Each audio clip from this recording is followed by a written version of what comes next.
warahmatullahi wabarakatuh. Salam sejahtera untuk kita semua. Di video kali ini yang akan dibahas adalah tentang advokasi media. Jadi kita ketahui bahwa advokasi ini merupakan salah satu strategi promosi kesehatan dan ini juga adalah salah satu bentuk komunikasi kesehatan. Nah, kita akan coba bahas sedikit. Definisi advokasi kesehatan itu merupakan suatu kegiatan ya, yang merupakan juga bentuk komunikasi, yang mana dia ditujukan untuk memperoleh dukungan, baik itu komitmen, ya, peraturan, atau bantuan-bantuan fisik, yang kita harapkan dari pemangku kebijakan. Jadi ada banyak definisi-definisi advokasi kesehatan, tetapi secara umumnya kita bisa persingkat saja bahwa advokasi kesehatan itu tujuannya kita memperoleh dukungan atau komitmen dari pemangku kebijakan. Jadi, advokasi ini merupakan kegiatan persuasif dan sedikit memberikan tekanan kepada para pemangku kebijakan. Maksudnya persuasif dan memberikan tekanan, kita mengharapkan mereka ikut andil dalam mengatasi masalah-masalah kesehatan yang ada. Nah, ini dia tujuan advokasi kesehatan ya.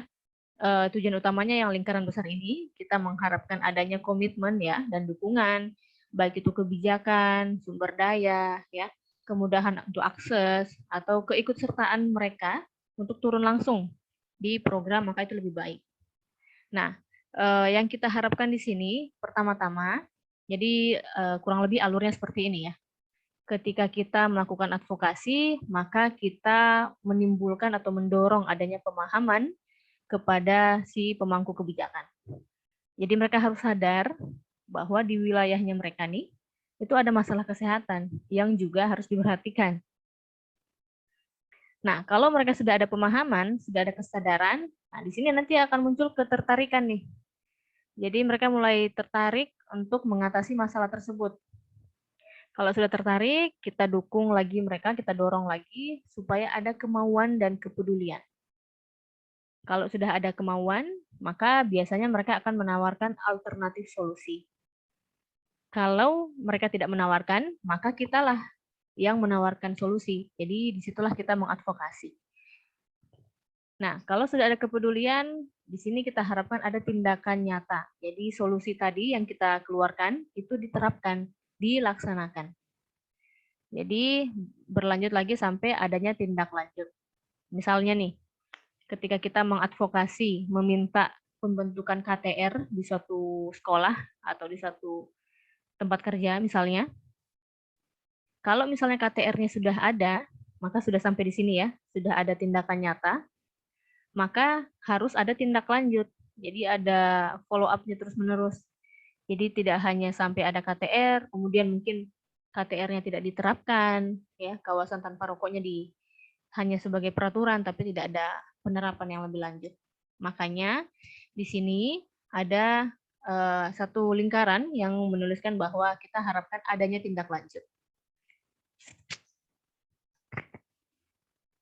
Nah, tahap-tahapan advokasi juga ada berbagai macam teori ya yang mencoba merumuskan tahapannya, tetapi di sini saya coba secara umum saja bahwa mirip sih dengan tahapan-tahapan penyusunan strategi, penyusunan program kesehatan, yang mana pertama-tama kita harus mulai dengan analisa masalah.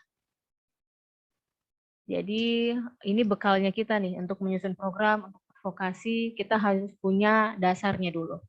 Jadi kita mulai analisa, survei, masalahnya apa, kemudian kita survei juga kebijakannya apakah sudah ada atau belum. Jadi ini yang perlu diperhatikan nih. Karena advokasi itu kan biasanya yang kita harapkan adalah pembuatan kebijakan. Tapi barangkali kebijakannya sudah ada, hanya saja perlu kita perbaiki. Nah, itu bisa jadi seperti itu.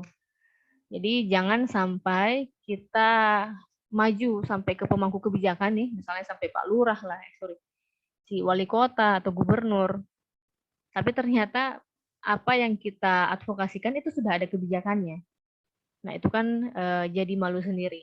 Artinya di tahap pertama ini, selain menganalisa masalah, kita juga survei kebijakan-kebijakan apa saja yang sudah ada berkaitan dengan masalah atau isu yang kita angkat.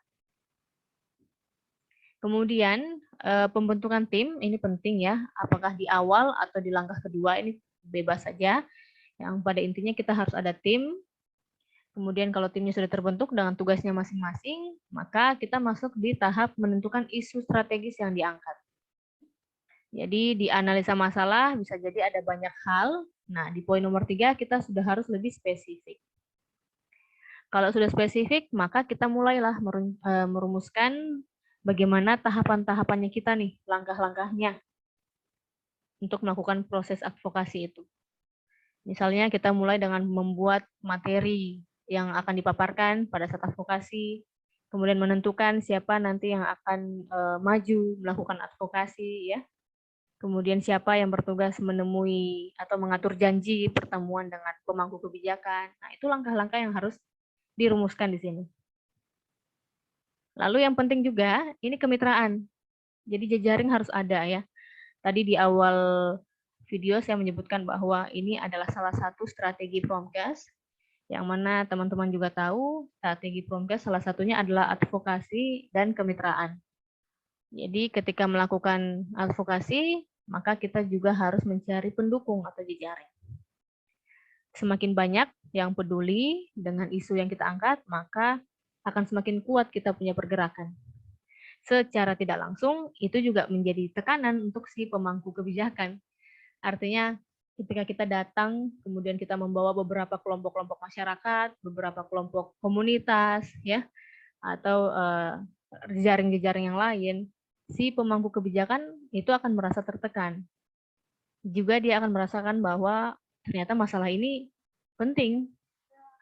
Saking pentingnya sehingga banyak orang yang maju untuk melakukan advokasi. Maka di sini sangat perlu dilakukan ya, mencari jejaring. Nah, ini ada beberapa strategi advokasi kesehatan ya, lobby politik ya. Memang kalau kita berbicara advokasi ini erat kaitannya dengan politik. Kemudian ada petisi, ini yang saya rasa sering kita lihat ya, petisi online menandatangani untuk satu isu-isu. Kemudian ada mobilisasi, ini contohnya seperti pawai, demo, yang paling sering juga kita lihat ya. Kemudian konferensi pers, wisata pers dengan para wartawan. Kemudian berdialog atau berdebat, ini hampir mirip ya, dialog dan debat, mengangkat suatu isu yang kemudian dibicarakan. Kemudian ada juga namanya negosiasi, dan ada yang sifatnya seminar atau kita presentasi. Jadi untuk memilih strategi yang mana juga kita harus mendiskusikan dengan tim, yang mana kira-kira strategi paling tepat untuk melakukan advokasi. Nah, ini adalah pendekatan utama yang penting untuk kita ingat ketika kita akan melakukan advokasi kesehatan. Maka ingat, pertama kita itu harus melibatkan para pemimpin. Kemudian kita sebisa mungkin bekerja dengan media massa. Jadi media massa ini sangat membantu kita untuk memblow up atau mengangkat isu-isu supaya lebih banyak lagi khalayak yang tahu. Kemudian yang tadi juga saya singgung, membangun kemitraan atau jejaring, ya. Kemudian memobilisasi massa, ini juga masuk tadi di strategi. Kita menggerakkan masyarakat, kemudian membangun kapasitas. Jadi 5 hal ini harus diingat dan harus masuk dalam tahapan-tahapan persiapan melakukan advokasi. Nah, ini dia yang tadi beberapa kali disebutkan, advokasi media. Jadi kita tahu bahwa media ini sekarang punya peran yang cukup besar ya dalam kita penyampaian informasi. Nah, itu juga bisa kita gunakan di advokasi kesehatan. Ingat lagi bahwa advokasi ini kan adalah salah satu bentuk komunikasi ya, tetapi dia komunikasinya ke arah atas kepada para pemangku kebijakan gitu. Nah, kita bisa memanfaatkan media. Di sini tujuannya adalah kita membentuk pendapat umum.